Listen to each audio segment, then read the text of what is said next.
오늘 하나님의 말씀은 로마서 12장 14절에서 21절까지 말씀입니다.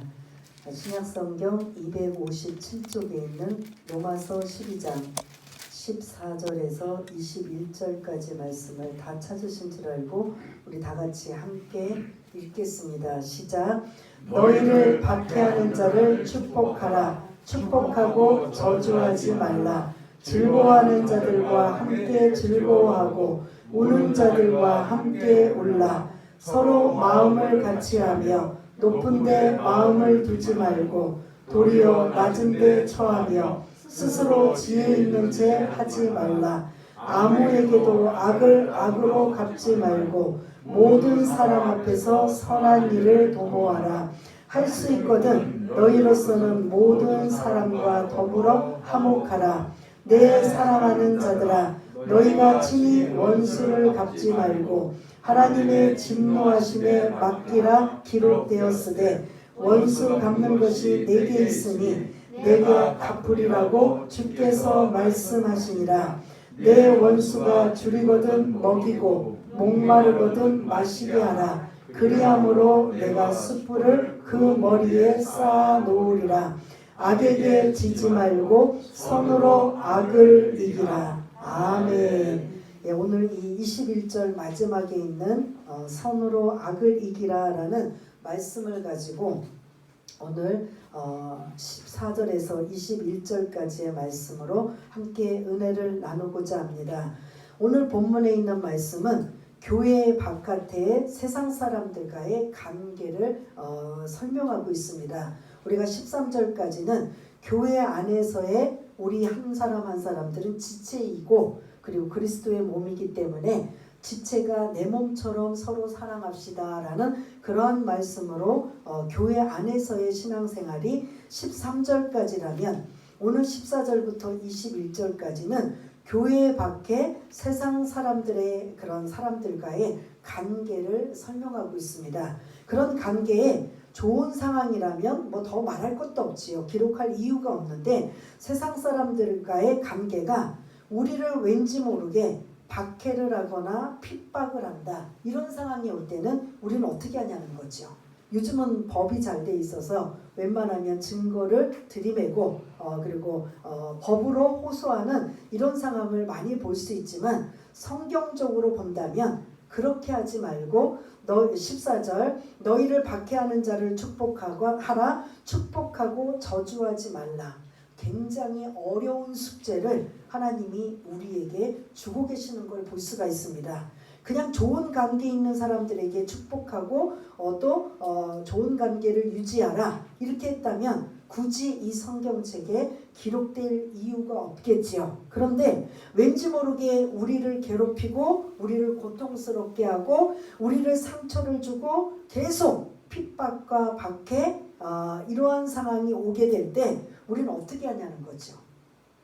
어떤 식으로라도 보복을 하고 어떤 식으로라도 맞짱을 뜨고 어떤 식으로라도 맞대응을 하는 게 보통 그런 죄악된 인간들의 모습이라고 볼 수가 있습니다. 왜냐하면 그렇게 하지 않으면 내가 바보 같고 내가 어리석은 것 같고 내가 사람 취급을 못 받기 때문에 똑같이 보복을 하거나 똑같이 맞대응을 해야 하는 게 보통 세상 사람들의 방법인 걸 볼 수가 있습니다. 그런데 하나님은 오늘 이 14절에 있는 말씀 너희를 박해하는 자 세상에서 너희 예수 믿는 자들을 이유 없이 아무런 뜻도 없이 그런 고통을 주고 괴롭게 하고 하는 이런 이유 없이 어려움을 주고 손해를 끼치게 만들고 괴롭게 만드는 자를 어떻게 하라고 하죠? 축복하라. 이게 쉬워요 여러분? 성인군자가 아닌 다음에야 어떻게 하든 이것 때문에 괴롭고 어떻게 하든 복수하고 싶고 어떻게 하든 맞대응하고 싶고 어떻게 하든 똑같이 갚아주리라. 이게 보통 우리들의 어떤 보면 제약된 마음인 걸 볼 수가 있는데 하나님은 축복하고 축복하라. 이해되지 않는 말씀. 그러나 분명히 말도 안 되고 이해가 안 되고 납득이 안 되지만 하나님이 이렇게 말씀하시면 다 이유가 있고 또 그렇게 순종하면 결국은 우리에게 어떤 유익이 올 것이다. 이건 머릿속에 있지요. 있는데 지식으로 또 알고 있는 것하고 실제 우리가 괴롭힘을 당하고 고통을 당하고 어려움을 당한다면 알고 있는 것 그대로 우리가 실천할 수 있을까요? 없을까요? 이게 안 된다라는 거죠. 성경에서는 이렇게 하는데 나는 죽어도 안 돼. 나는 어떻게든 해볼 거야. 내가 받은 거 그 이상으로 똑같이 해볼 거야. 이게 보통 우리가 그러한 생각들을 할 수가 있는데 하나님은 그렇게 하지 말고 축복하고 저주하지 말래요. 사실은 이게 어려운 숙제입니다.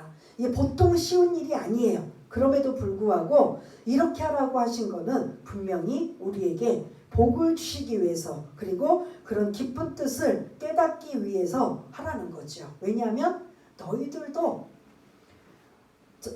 저와 여러분들도 처음 지금이야 예수 믿고 잘 신앙생활하지만 예수 믿기 전에 우리가 과거로 돌아간다면 우리도 똑같았다는 거죠. 뭐 남들을 뭐 심하게 뭐 폭행이나 뭐 그런 외압으로 가진 않았지만 속으로 나쁜 생각, 나쁜 욕, 나쁜 마음 가졌어요, 안 가졌어요? 거의 그럴 수 있었다는 거죠. 그렇다면 우리가 예수 믿는 하나님의 자녀로서 외부로부터 세상으로부터 이유 없이 고통을 당하고 괴롭힘을 당하고 그리고 그런 많은 것들을 손해를 당할 때 축복하라 라고 했던 이 어려운 숙제를 우리가 어떻게 하느냐? 기도하면서 하는 거죠. 제가 언젠가도 말씀드렸잖아요. 사실 저도 사람이고 저도 뭐 하나님의 자녀고 목사지만 제 제약된 성품이 내 안에 어느 순간 있다 보면 나를 힘들게 하고 어렵게 하는 자들이 있으면 잘 되기를 바라는 마음이 거의 있다 없다 없다라는 거죠. 그런데 혹여 그런 일은 없겠지만 주 안에서 똑같은 상황에 제가 힘들고 어려운 일을 당한다고 목사라고 똑같이 맞대응을 하고 목사의 권위를 가지고 만약에 누른다면 이거는 오늘 이 말씀에 위배된다고 볼 수가 있어요. 그걸 어떻게 해요? 그대로 하나님 앞에 엎드려 기도하며 내가 지금 힘들고 어려운 상황을 하나님 앞에 아뢰는 거죠. 그러면서 억지로라도 그래서 제가 언젠가도 말씀드렸잖아요. 저 사람 축복해 주세요.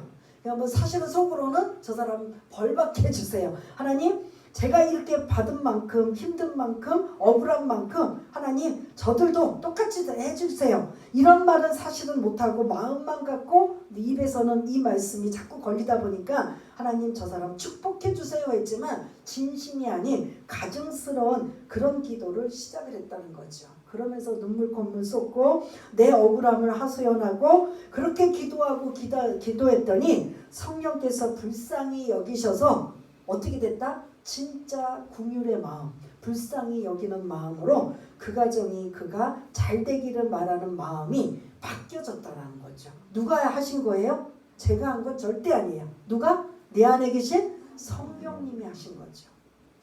저도 시작은 그냥 말씀을 근거로 해서 축복해 주옵소서라고는 하지만 사실 그 속의 마음에는 똑같이 그들도 어려움을 당하고 힘든 일을 당하게 해달라고 그렇게 했던 그 마음이 결국은 성령께서 제 마음을 어루만지셔서 이런 그를 진짜 진정으로 축복하게 하는 이러한 마음들이 있다면 오늘 이 말씀 혹여 여러분들 중에 누군가가 나를 괴롭히고 고통을 주고 그리고 여러 가지 어려운 상황을 만나게 한다면 사실은 이게 정답은 아니지만 저처럼 기도하시다 보면 바뀌어질 수 있다는 거죠. 왜냐?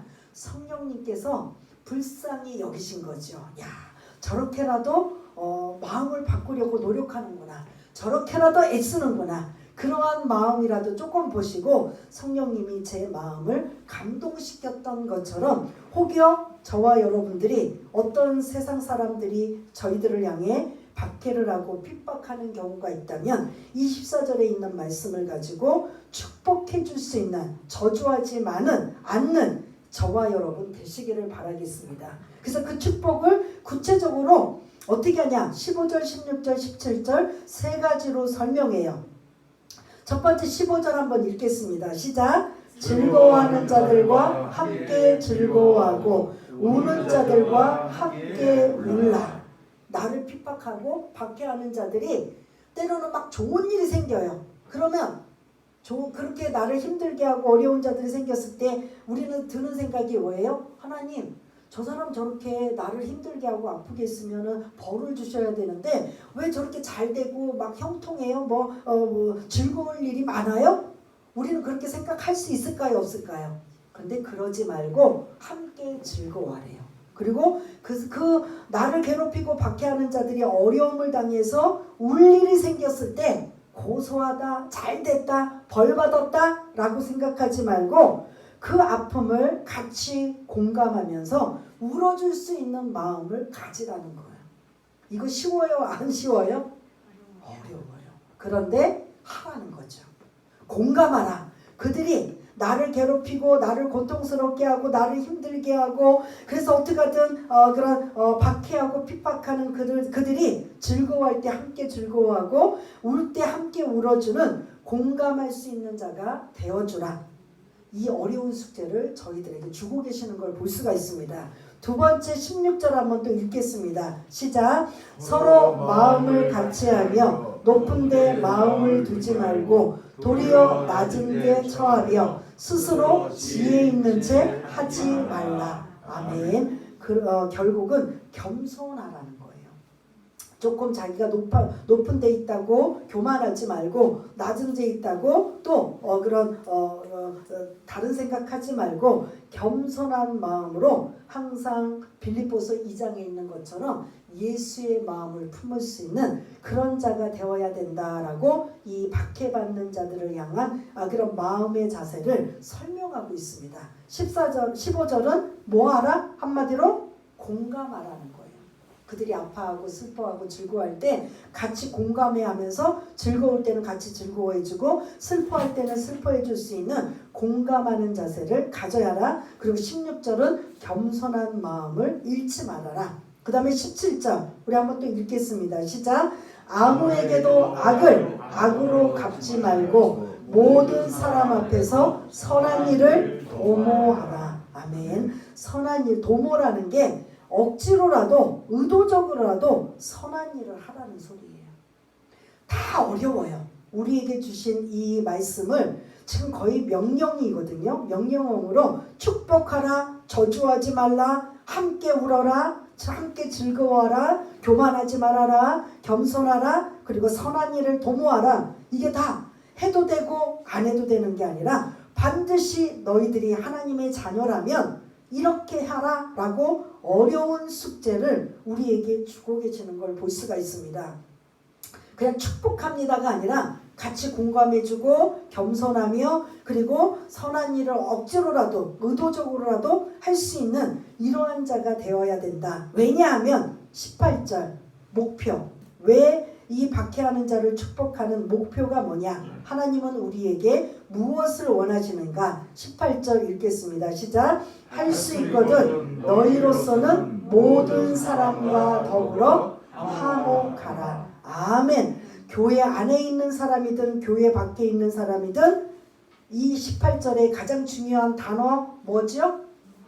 화목이라는 거죠. 하나님은 우리를 화목제물로 오셔서 우리를 구원케 하시는 하나님의 의도, 이런 뜻이라면 너희들도 세상에 나가서 화목케 하는 이러한 직분을 너희들이 가지며 할 수만 있거든 분을 내고 그리고 파당을 짓고 그 다음에 미워하고 시기하고 원수 맺고 당 짓는 거 하지 말고 뭐 별의별 사람들이 다 있지만 그런 사람들과 더불어 화목하라라고 지금 말씀하고 있는 걸 볼 수가 있습니다. 이게 사실은 저도 이 말씀을 묵상하며 너무 어려운 말씀, 너무 어려운 숙제를 우리에게 주고 계시는데 그래도 주신 말씀을 순종하고 믿음으로 나가고 그리고 기도하면서 이렇게 살려고 안 되지만 몸부림치고 그리고 순종하려고 노력한다면 그러면 바꿔질 수 있는 여지가 있다라는 거죠.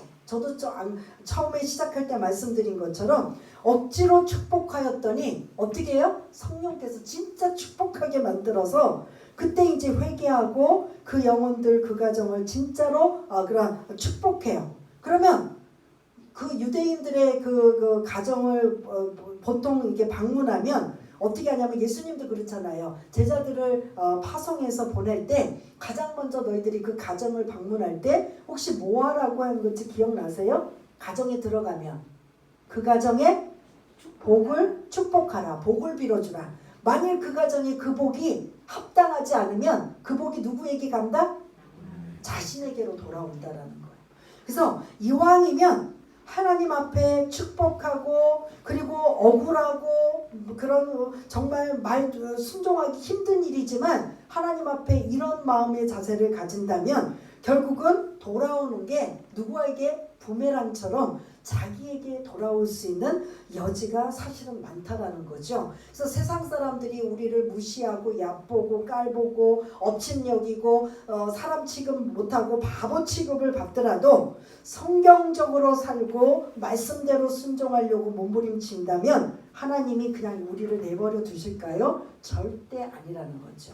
때가 되면 높여주시고 때가 되면 억울함을 풀어주시고 때가 되면 그 노력한 만큼 애쓴 만큼 그렇게 억지로라도 상대방을 축복하고 애쓰고 몸부림치면 결국은 그게 그 사람에게 혹여 받을 만한 그릇이 안 되면 자기가 했던 그 좋은 미사여구의 축복의 그 기도가 다 어디로 갈 것 같아요? 예? 자기로 오는 거죠. 근데 우리 한국 사람들 우리 보통 보면은 억울하고 속상하고 손해보면 막 악다분이 같이 막 욕을 해대고 막 저주를 퍼붓고 하잖아요. 근데 사실은 그건 잘못된 거죠. 혹시 그게 그 사람에게 안 가면 누구에게 올 것 같아요? 자기에게로 올 수 있는 이러한 여지가 있다면 이왕이면 나한테 올 수 있는 여지가 복이 왔으면 좋겠어요? 저주가 왔으면 좋겠어요? 복이 왔으면 좋겠는 거죠. 그래서 하나님 그들도 잘 되기를 바라는 마음으로 축복하지만 그들이 받을 만한 자격이나 그릇이 안 되면 그게 누구한테로 온다? 나한테 우리한테 온다라는 걸 여러분이 기억하시기를 바라겠습니다. 그렇게 하나님이 우리에게 원하시는 건 화목하라라는 이 말씀이 사실은 하나님이 우리에게 원하시는 말씀이에요. 이제 좀 더 세부적으로 19절을 또 한번 읽겠습니다. 시작. 내 사랑하는 자들아 너희가 친히 원수를 갚지 말고 하나님의 진노하심에 맡기라 기록되었으되 원수 갚는 것이 내게 있으니 내가 갚으리라고 주께서 말씀하시니라. 아멘. 이제 이렇게 축복해주고 또 가급적이면 공감하고 겸손하고 억지로라도 의도적으로 선한 일을 하는 이러한 마음이 있음에도 불구하고 계속적으로 상대방이 나를 괴롭게 하고 고통스럽게 하고 감당할 수 없는 상황까지 왔다면 나머지는 오늘 19절에 보니까 하나님의 진노하심에 뭐하라? 하나님 앞에 맡기라는 소리예요. 그게 성경에 혹시 어떤 사람이 이렇게 했는지 혹시 기억나세요? 그렇게 고통을 당하고 괴롭힘을 당하고 죽일 아주 정당방위할 수 있는 충분한 사건이 터졌어요. 그런데도 하나님이 두렵고 또 하나님이 하셔야 되는 맡기는 이러한 그런 구약 성경에 대단한 누가 있죠?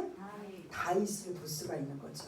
다윗이 15년, 10년이 넘도록 사울 왕의 억울하게 미움을 받아서 수없이 도망다니고 쫓겨다니고 그래서 사울 왕이 잡히기만 해봐라 죽이겠다라는 이러한 어떤 죄도 없어요. 단지 그 백성들이 사울과 다윗을 어떤 식으로 표현했는지 아세요? 사울은 천천히요. 다윗은 만만히요. 그래서 많은 백성들이 그 당시 통치하는 사울 왕보다 다윗을 더 존경하고 더 인기가 많았어요. 그런데 그것 때문에 시기하고 그거를 질투해서 그때부터 뭐가 온다? 미움이 와서 저 다윗을 죽이겠다. 그래서 군사를 어디 다윗이 있다라고 소식만 들으면 군사를 풀어서 직접 가서 이 다윗을 죽이려고 막 그냥 수없이 찾으러 다녔던 그 다윗은 억울하게 도망 다녔던 그래서 한번 편안하게 잠도 못 자고 자기 집에 있는 게 아니라 늘 동굴 속에 산 속에 강야에 늘 쫓기듯 도망 다닌 신세가 십몇 년이 지나버린 거예요. 근데 어느 날 동굴 속에 숨어 있는데 엔게디 동굴이라는 곳에 숨어 있었는데 이 사울 왕이 급한 용무가 생겨서 이 동굴 속에 스스로 들어왔어요. 그리고 아랫도리를 벗고 그 용무를 보고 있는 거예요. 그럴 때 그 뒤에서 다윗과 다윗의 그런 군사들 일행들이 거기 있어요. 죽일 수 있는 충분한 상황이 돼요, 안 돼요? 나를 10년이 넘도록 그렇게 죽이려고 했던 저 인간, 저 사울이 바로 내 앞에서 아랫도리를 벗고 용무를 보고 있어요. 창만 던지면, 칼만 뭐만 하면 충분히 죽일 수 있는 상황이에요. 그래서 옆에 있는 그 같은 일행들이 다윗에게 좋은 기회가 왔으니 저 사울왕을 제거합시다, 죽입시다. 그랬을 때 다윗에게도 얼마나 좋은 기회가 와요. 이게 1년도 아니고 2년도 아니고 10년도 넘는 그 오래된 세월을 늘 쫓기듯 도망자 신세를 했던 그에게는 절호의 기회가 왔던 거예요. 그런데 오늘 이 말씀, 하나님의 진노하심에 맡겨야 된다. 하나님 앞에 맡기자.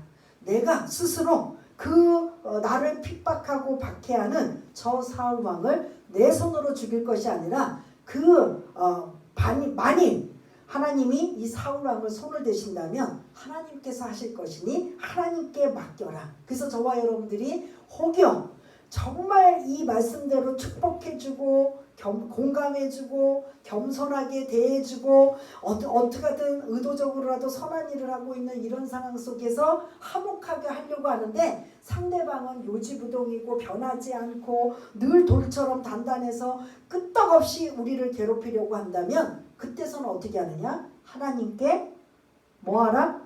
맡기라는 소리예요. 그때는 하나님, 제가 할 만큼 했어요. 최선을 다했어요. 더 이상은 저 사람 아무리 저래도 변하지 않는데 하나님께 맡깁니다. 이게 사실은 요 단계까지 오면 하나님 일하실까요? 안 하실까요? 이거는 이제 하나님 앞에 맡기고 하나님이 일하시도록 맡기는 이러한 모습, 이게 우리들의 신앙의 모습이 되어야 된다라는 거죠. 그 다음에 20절 21절을 또 한번 읽겠습니다. 시작. 내 원수가 줄이거든 먹이고 목마르거든 마시게 하라. 그리함으로 내가 숯불을 그 머리에 쌓아 놓으리라. 악에게 지지 말고 선으로 악을 이기라. 아멘. 자기를 괴롭혔던 형제들, 전혀 죄도 없이 노예로 감옥살이로 죄수의 몸으로 한 13년간 그렇게 남의 나라에서 고통스럽게 살았던 누가 떠오르죠? 요셉이 떠오르죠. 요셉도 아버지한테 12아들 중에 아주 사랑을 많이 받은 아들이에요. 그러다 보니까 다른 형들이 이 요셉을 너무 미워하고 시기해요. 그러다 보니까 이 형들이 좋은 기회에 요셉을 애굽의 남의 나라 상인에 팔아버리는, 그래서 억울하게 팔려가서 노예 생활로, 그리고 또 억울하게 감옥살이를 하고 있는 한 13년 동안의 요셉의 모습을 볼 수가 있습니다. 여러분들 혹시 죄송하지만 감정이입이 되셔서 요셉이라고 한번 생각해 보세요. 어느 날 형들의 안부를 아버지가 시켜서 형들이 잘 있나 강야를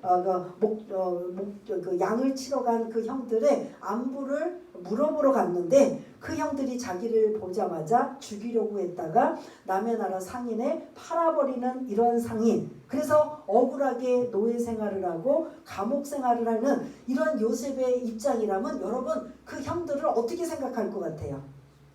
예? 오늘 말씀으로 축복하라, 저주하지 말라. 예? 이게 될까요? 안 될까요? 이게 그냥 객관적으로 하나님이 이렇게 말씀하셨으니까 그래 이렇게 살아야 돼 하지만 주관적으로 나한테 실질적으로 요셉처럼 이런 일을 당하게 된다면 이게 성경이고 뭐고 필요 없어. 나를 이렇게 힘들게 하고 고통스럽게 하고 괴롭게 하고 내 인생 다 망가뜨려 버리고 내 10대 젊은 그 날에 이 청년의 시기를 내 완전히 이렇게 짓밟아 버린 내 형들, 보통 사람들 같으면 어떻게 할 것 같아요? 예? 어떻게든 기회가 된다면 이를 부두둑 갈고 복수하려고 아마 몸부림쳤을 거예요. 그런데 결국은 그들이 그런 기근이라는 먹을 양식을 구하러 애굽으로 오지 않았습니까? 그때 자기 동생, 죽었다라고 생각하는 동생이 거기에 왕 다음으로 국무총리라는 엄청난 자리에 자기네들이 그 앞에 있는 거예요. 그런데 그 요셉은 자기 형들을 보고 어떻게 하죠? 복수하려고 했나요? 아닌 거죠. 당신들은 나를 해하려고 했지만 하나님이 뭘로 바꾸셨다? 뭘로 바꾸셨다? 선으로 바꾸셨습니다. 이게 오늘 본문에 요셉과 같은 이러한 마음이 우리에게 있어야 되는 거죠. 다윗도 그랬어. 요셉도 그랬어. 그러니 우리도 그래. 근데 그렇게까지는 우리가 공감하고 이해해요. 근데 만일 저와 여러분들에게 진짜로 다윗처럼 요셉처럼 어려운 일이 생기면 할 수 있냐는 거죠. 예? 사실은 이렇게 질문을 던지는 저도 마찬가지고 여러분들도 이 일을 감당할 수 있냐는 거죠. 선으로 악을 이기라. 요셉의 그 형들이 먹을 양식을 사러 와서 여러 차례 테스트를 받고 어려움을 당했던 이 상황에 결국은 나중에 자기 형들, 요셉이 자기 자신을 신분을 밝히고 형님들 내가 요셉입니다. 형님들 아마 뒤로 나갔던 놀래서 그냥 기절할 지경이었을 거예요. 그런데 그 형들을 잘 보살피고 먹이고 그런 모든 것 지극한 정성으로 했을 때 형들이 반응이 어떨 것 같아요? 예? 형들의 반응. 오늘 이 20절에 보니까 네가 숯불을 그 머리에 쌓아 놓으리라. 이게 이제 그 이집트의 속담이고 언급인데 이집트에서는 자기가 잘못한 일이 있으면 회개하는 마음으로 머리에 숯불을 이고 다닌대요. 제가 잘못했습니다라고 인정하는 이런 거래요. 그러니까 숯불은 뭐예요? 화끈화끈. 만일 저와 여러분들이 어떤 잘못을 저질렀는데 그것을 오히려 선으로 좋은 마음으로 용서해주고 더 잘해주면 부끄러워요? 안 부끄러워요? 화끈화끈해요? 안 해요? 그걸 이제 숯불에 쌓아 놓으리라. 숯불을 그 머리에 쌓아 놓으리라는 그 속담을 지금 오늘 본문에 이용하는 화끈거린다라는 거죠. 형들이 요셉을 죽든지 말든지 고생을 하든지 말든지 남의 나라에 팔아버리고 그냥 기억도 안 하고 신경도 안 쓰고 있다가 이 10년이 지난 세월에 이런 상황에서 만났을 때 요셉이 그 옛날을 생각하고 복수를 하고 그냥 어려움을 당해야 되는데 형들이 그런데 더 지극정성으로 대접하고 풍성하게 그들에게 대접을 한다면 형들이 지난 자기들의 과거를 생각하며 어떤 생각이 드냐? 화끈거린다라는 거죠. 이해가 되시나요? 그런 것이 오늘 이제 20절에 설명하며 그러므로 할 수만 있다면 악에게 지지 말고 선으로 악을 이기라 라고 말씀하고 있어요. 왜냐하면 예수님이 우리에게 이렇게 하셨기 때문이에요. 손양원 목사님 아시잖아요. 사랑의 원자탄. 그 손양원 목사님이 두 아들, 생때 같은 그 청년 두 아들을 여순 반란 사건 때 그 예수 믿는 그 손양원 목사님의 두 아들을 어떻게 해요? 안재선이라는 사람이 총으로 다 쏴 죽입니다. 그래서 다 키워놓은 이 손양원 목사님의 두 아들이 한순간에 그런 이 총에 맞아 죽게 돼요. 그래서 그 총에 맞아 죽게 되고 장례식을 치를 때 손양원 목사님이 10가지의 감사 기도를 드립니다. 언젠가도 옛날에 그 감사 기도를 여러분들한테 한번 읽어드린 적이 있었는데요. 그것도 대단한데 결국은 그 자기 두 아들을 죽인 안재선이라는 이 사람이 이제 사형에 처할 상황 위기에 있어요. 그러다 보니까 손양원 목사님이 구명운동을 벌여요. 총살시키지 말고 살려달라고. 그리고 그 아들, 그 안재선을 결국은 어떻게까지 하죠? 양자로 삼아요. 여러분 이거 말이 돼요? 안 돼요? 예? 그 사람만 보면 자기 생때 같은 두 아들이 생각나서 막 이가 부두둑 걸리고 막 그냥 분이 나고 할 것 같아요? 안 할 것 같아요? 일반적인 생각이라면 무슨 축복하고 무슨 공감하고 그를 구명운동을 하고 하겠어요. 그런데 그 목사님은 어떻게 하느냐? 그 안제선이라는 이 사형수를 자기 아들로 입양시켜서 그 아들이 이제 그런 회개하고 신학을 하고 이제 하나님의 사람으로 돌아오게 되는, 그러면 이 사람이, 이 안제선이라는 사람이 이런 상황이 오면 자기 머리에 숯불을 얹은 것처럼 어떤 것 같아요? 화끈화끈거리겠죠. 한때 그런 열정으로, 젊음으로, 객기로 그 두 사람을 죽였는데, 사형수인 나를 이렇게 구명운동하고 나를 양자로 입양해 오늘 선으로 악을 이기는 이러한 놀라운 상황이 오늘 본문에 있는 말씀이에요. 다 좋아요. 요셉도 그렇고 다윗도 그렇고 손영원 목사님도 그렇고, 그분은 그분이고 나는 나지요. 뭐 어떻게 이걸 어떻게 지키라는 거예요. 도저히 안 돼요. 듣기는 들었지만 이해는 하지만, 저에게 만일 이런 상황이 온다면, 손영원 목사님 같은 상황이 온다면, 요셉과 같은 상황이 온다면, 다윗과 같은 상황이 온다면 저 못해요. 이건 이해하고 그렇게 살라고 하는 건 내가 이해하지만, 만일 나에게 이런 상황이 온다면 여러분 그렇게 공감할까요? 안 할까요? 못해요. 전혀 안 돼요. 못해요.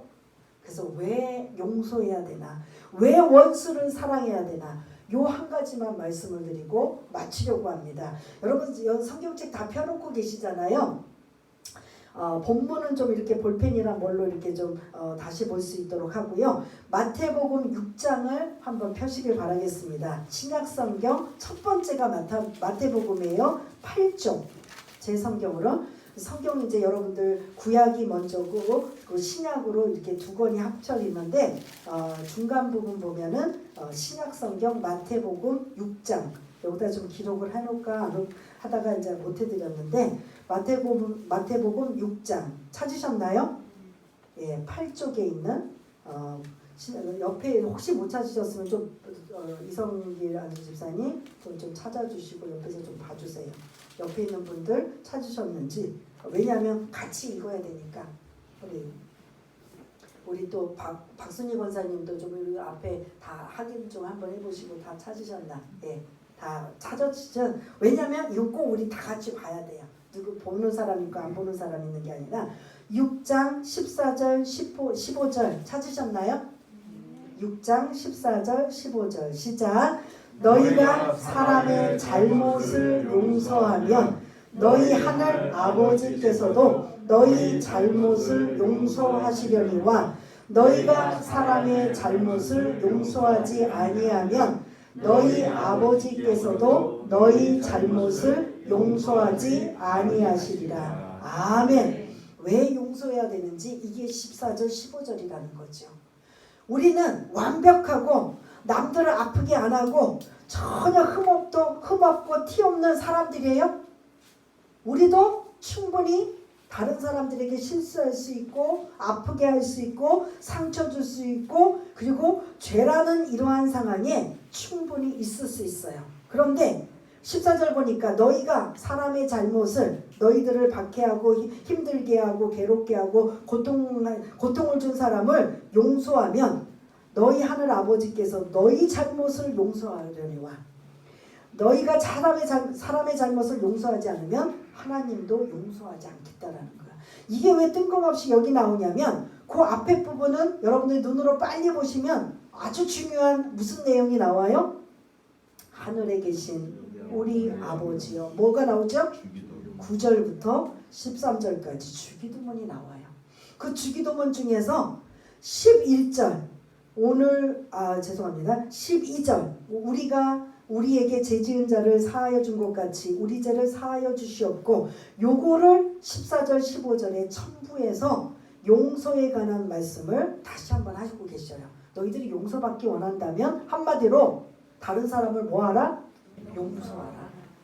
왜냐? 너희들은 용서는 늘 주기도문 하면서 하나님 앞에 기도하면서 용서해 주세요, 용서해 주 하면서 자기는 용서를 받으면서 다른 사람들을 용서하지 않는다면 15절을 근거로 하면 너희도 뭐하지 않겠다? 용서하지 않겠다라는 거예요. 이게 성경적인 원리예요. 왜 로마서 12장 21절에 너희들이 어떻게 하든 14절부터 21절까지 너희를 핍박하고 박해하고 고통 주는 자, 한마디로 원수예요. 원수를 사랑하라, 축복하라, 선으로 악을 이겨라 하는 이 말씀을 왜 하냐면 너희들도 똑같은 반대의 입장에 설 수 있는데 너희들이 하나님 앞에 용서를 받기를 원한다면 너희도 그런 사람들을 용서하라는 소리예요.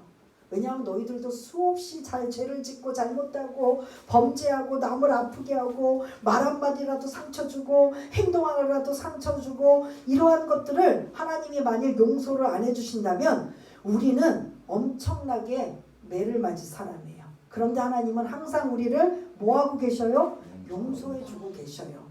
너희는 그렇게 수도 없이 용서를 받고 있으면서 다른 사람들이 너희를 좀 힘들게 한다고 어렵게 한다고 너희들이 용서하지 않는다면 나도 그러면 용서하지 않겠다. 이게 오늘 마태복음 6장 14절 15절에 있는 말씀인 걸 볼 수가 있습니다. 정리하겠습니다. 예수님이 아무 죄도 없으신데 왜 이 땅에 오셨나요? 우리의 죄 문제를 우리의 모든 것들을 묻지도 따지지도 않고 용서해 주신 거예요. 그렇게 탕감받고 그리고 해결받은 우리는 여전히 1만 달란트 빚진 자처럼 그 탕감을 받았음에도 불구하고 100데나리온 아무것도 아닌 그 적은 금액을 갚지 않는다고 때리고 막 감옥에 가둬두어서 1만 달란트 탕감해준 주인이 다시 불러다가 이런 괘씸한 것 너 1만 달란트 다 내놔.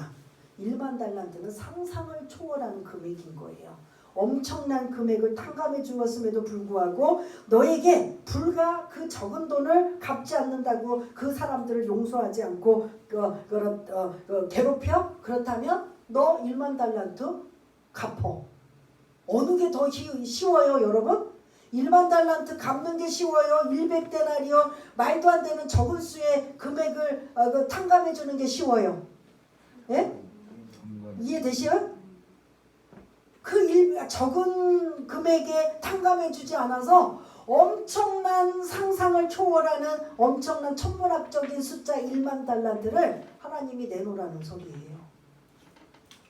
이게 저와 여러분들이 하나님이 원하시는 방법이라면 억울해도 손해보더라도 이해가 안 돼도 그러면 이제 막 속이 부글부글 할 거예요. 이 말씀을 왜 주셔가지고 왜 기억이 나게 하고 차라리 모르면 모른 대로 그냥 나도 똑같이 복수하고 똑같이 미워하고 똑같이 상대 안 하고 이러면 좋은데 왜 이 말씀이 자꾸 나를 괴롭히고 힘들게 만드는가? 기도하라고요. 엎드려 기도하며 안 되는 거 내 힘으로 안 되잖아요.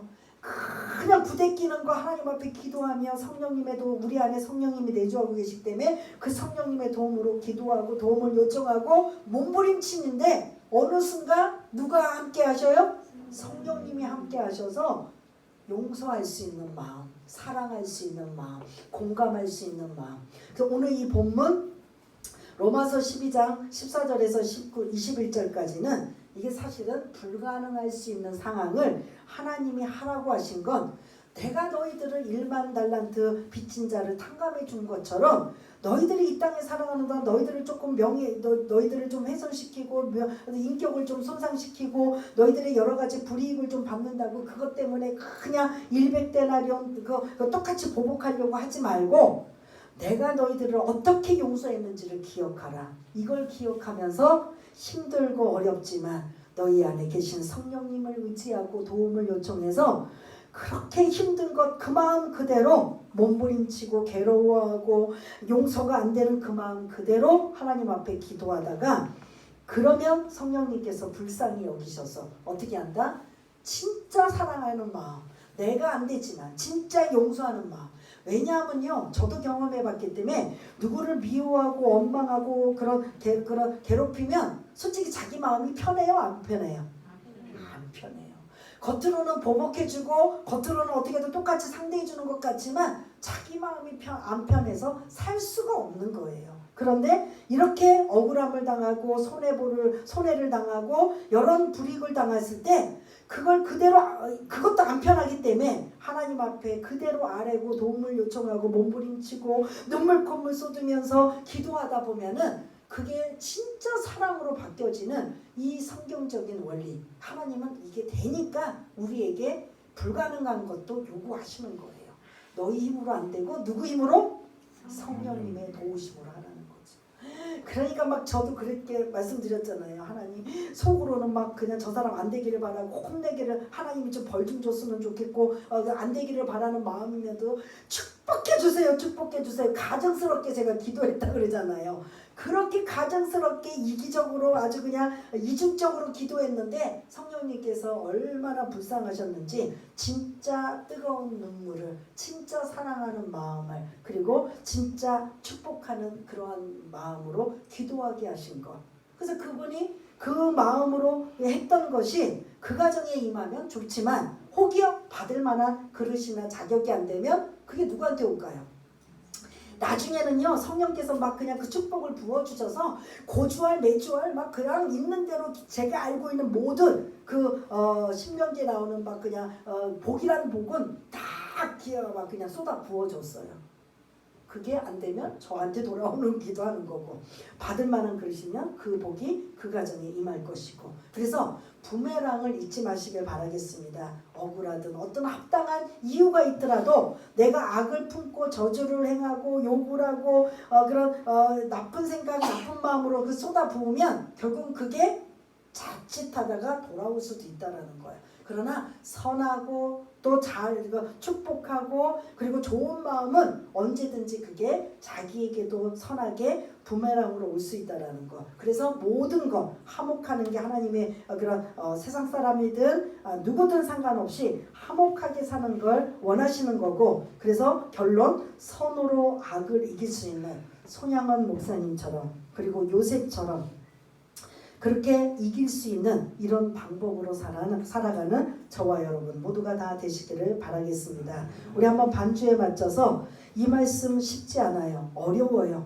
그런데 하나님은 명령하셨어요. 거의 14절부터 21절까지 해도 되고 안 해도 되는 게 아니라 해라, 화목하라, 맡겨라, 선으로 악을 이겨라, 축복하라, 저주하지 말라, 함께 울어라, 함께 즐거워하라, 막 이렇게 해서 거의 명령형으로 하셨다면, 말씀하셨다면 우리는 이걸 지켜야 된다라는 거죠. 그래서 그 마음 그대로 여러분들이 이 마음으로 혹여 지금 현재 나를 괴롭히고 힘들게 한 사람이 있다면 여러분들 오늘 이 말씀을 붙잡고 또 기도하시면서 오히려 그들을 축복해주고 감당이 안 되면 하나님 앞에 맡기시고, 이왕이면 가장 좋은 화목, 그리고 더 좋은 방법, 선으로 악을 이길 수 있는 손양원 목사님 같은, 요셉과 같은 형제들을 사랑하는 그 마음, 이런 모든 것들이 그대로 이루어지기를 원합니다 라는 마음으로 우리 한번 기도하는 시간을 갖겠습니다. 다 같이 기도하겠습니다. 하나님 아버지, 오늘 말씀을 주심을 감사를 드립니다.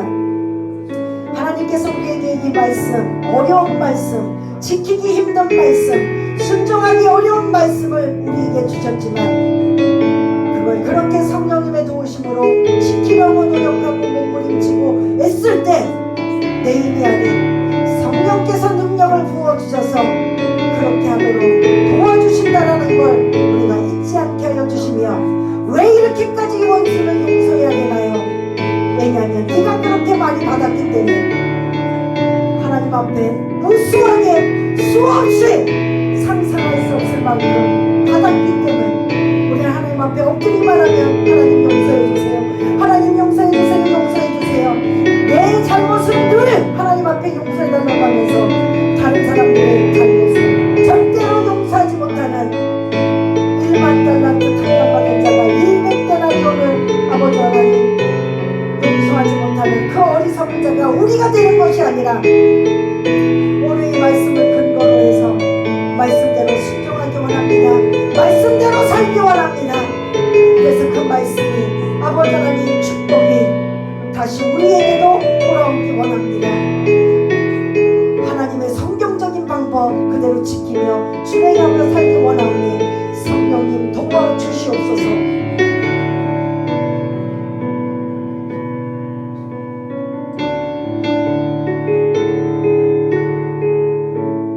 하나님 아버지, 오늘 본문 말씀은 사실 불가능하다라고 생각할 수 있는 그런 말씀을 저희들에게 주셨습니다.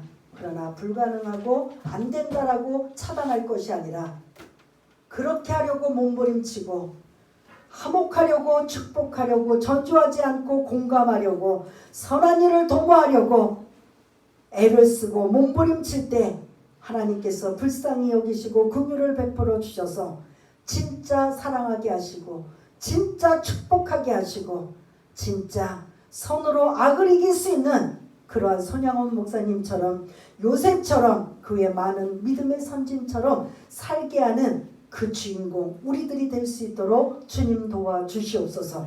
모든 것 감사드리오며 사랑이 많으신 예수님 이름으로 기도드리옵나이다. 아멘.